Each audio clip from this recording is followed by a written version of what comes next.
Bonjour, bienvenue sur ma chaîne YouTube. Je suis Toussaint Mundelengolo.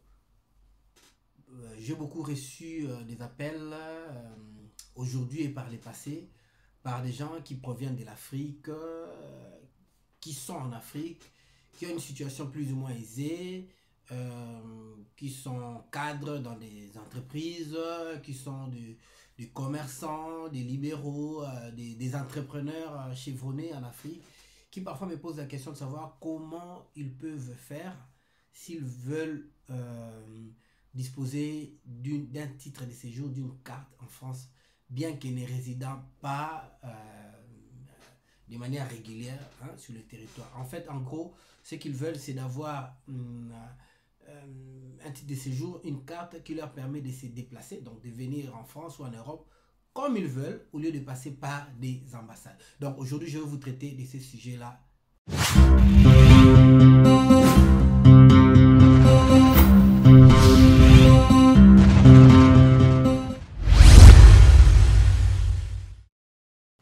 Bonjour. Aujourd'hui, j'ai choisi de te parler de la carte ou du titre de séjour entrepreneur ou profession libérale. Titre de séjour entrepreneur ou profession libérale. C'est quoi ce titre de séjour en fait? C'est l'un des nombreux titres de séjour qui existent en France en fait. C'est un titre de séjour qui te permet de résider en France si tu exerces une activité libérale ou entrepreneuriale. Donc tu es en gros un entrepreneur, un commerçant, où tu exerces une activité libérale en France. Donc ça te permet de pouvoir résider de manière ininterrompue, donc de manière régulière en France. Alors, ce type de séjour est réservé à qui? À quel type de profil? Et comment peut-on avoir ce type de séjour? Alors, la première des conditions pour pouvoir demander ce type de séjour, c'est que ça se demande au pays d'origine. Donc, vous voyez là, je suis dans la série de titres de séjour qui se demandent au pays d'origine. La fois dernière, j'ai parlé du titre de séjour visiteur. Aujourd'hui, je te parle du titre de séjour entrepreneur ou profession libérale. Donc, il faut le demander, ou ça se demande au consulat de France du pays de résidence du demandeur. Donc, c'est là-bas que toute la démarche s'est faite. Alors, la première chose, il faut disposer d'un projet. Projet de création d'une entreprise ou projet d'une activité libérale ou d'une activité entrepreneuriale. C'est un projet qui a pignon sur rue, ça ne doit pas être des chimères et on doit vraiment avoir tous les chiffres à la clé et disposer d'un capital raisonnable. Là, je ne te donne pas un montant minimum ou minimal, mais je te tout simplement, parce que même dans la loi, ce n'est pas précisé. Moi, je te parle d'un chiffre d'affaires raisonnable. À mon avis, c'est des chiffres d'affaires qui peuvent aller autour de 20 000 montés. 20 000, 30 000, 40 000. Voilà, c'est les montants comme ça. Et il doit s'agir d'un projet original et clair. Alors, c'est sur base de ces projets-là que, logiquement, vous pourriez d'abord, dans un premier temps, rentrer sur le site du ministère de l'Intérieur en France pour essayer pour rentrer ces projets, en fait, ça s'appelle pour avoir un avis. Ok? Donc, on rentre les projets tel qu'il est bien relaté, noté, avec des chiffres, les business plans, vous savez comment ça se passe et tout. Et vous l'introduisez sur le site du ministère de l'Intérieur pour avis. Alors, les experts du ministère de l'Intérieur vont étudier et ils vont vous donner un avis s'il est favorable ou défavorable. Alors, si l'avis est favorable, en ce moment-là, vous vous préparez maintenant à réunir les éléments. Quels sont ces éléments? Les premiers éléments, c'est déjà les projets tels que vous l'avez ficelé.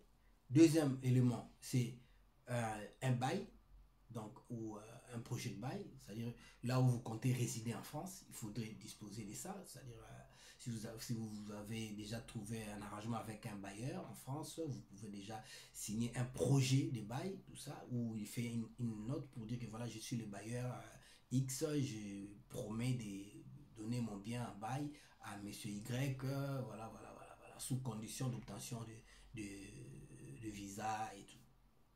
Ou si on n'a pas encore un bailleur, on peut aussi passer par un hébergeant, hein? Donc quelqu'un qui accepte de vous héberger à titre gratuit ou à titre onéreux, hein, dans sa résidence. Donc en ce moment là, il va faire une attestation d'hébergement, il joint sur l'attestation une copie de sa quittance loyer ou de son de la facture EDF, hein, donc d'énergie, une copie de son identité. Donc voilà, cet élément là, ça c'est le premier élément par rapport au logement. Le deuxième élément, c'est par rapport au statut. Donc il doit rédiger, vous devez avoir un projet de statut qui est déjà bien fait, vous annexez dans les dossiers les projets de statut, ou au besoin, parce qu'il peut aussi s'agir d'un rachat d'un fonds de commerce ou d'une entreprise qui existe déjà. Donc il faut donner la preuve du rachat ou de l'achat de cette activité qui existe déjà, et au besoin avoir aussi un bordereau fiscal de l'entreprise en question. Si c'est une entreprise qu'on a rachetée, en fait, avoir un bordereau fiscal de l'entreprise et un cabis, hein, de l'entreprise qu'on a racheté ou qu'on se propose de racheter. Alors, aussi les bilans et tous les autres. Là, c'est s'il s'agit d'une entreprise qu'on rachète. Mais s'il s'agit d'une entreprise qu'on crée, donc on a tout simplement un projet de statut et un projet, donc un business plan, hein, comme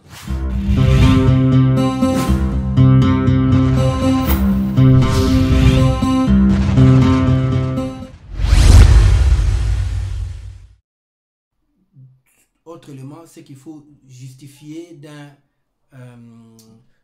il faut apporter les preuves d'un justificatif des capitaux. Donc, c'est-à-dire il faut avoir un relevé bancaire, hein, qui prouve qu'effectivement vous disposez des capitaux pour lesquels vous vous proposez de créer l'activité en question. Donc, réunis tous ces éléments-là, hein, et bien, vous vous approchez du consulat français de là où vous vous trouvez, donc de votre pays d'origine, et vous demandez ce qu'on appelle un visa long séjour. Visa long séjour, entrepreneur ou profession libérale.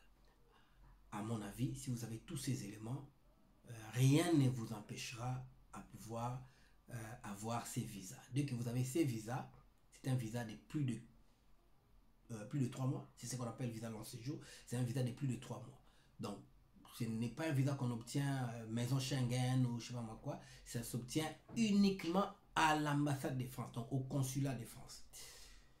Dès que vous avez ces visas, eh ben, vous allez venir en France. Dès que vous arrivez en France, ce visa va être transformé en carte de séjour 1 an, renouvelable autant que vous le voudriez au terme de l'expiration, à l'expiration de la dite carte. Voilà un tout petit peu comment on peut obtenir ce type de titre de séjour ou de carte. Si vous avez d'autres informations, vous avez besoin d'informations supplémentaires, n'hésitez pas à m'appeler, je pourrais vous indiquer, vous donner des éléments, comment est-ce qu'on peut faire aboutir ce type de projet. N'hésitez surtout pas aussi de cliquer sur le bouton like, donc de liker cette vidéo, de vous abonner et surtout de diffuser, de partager au maximum.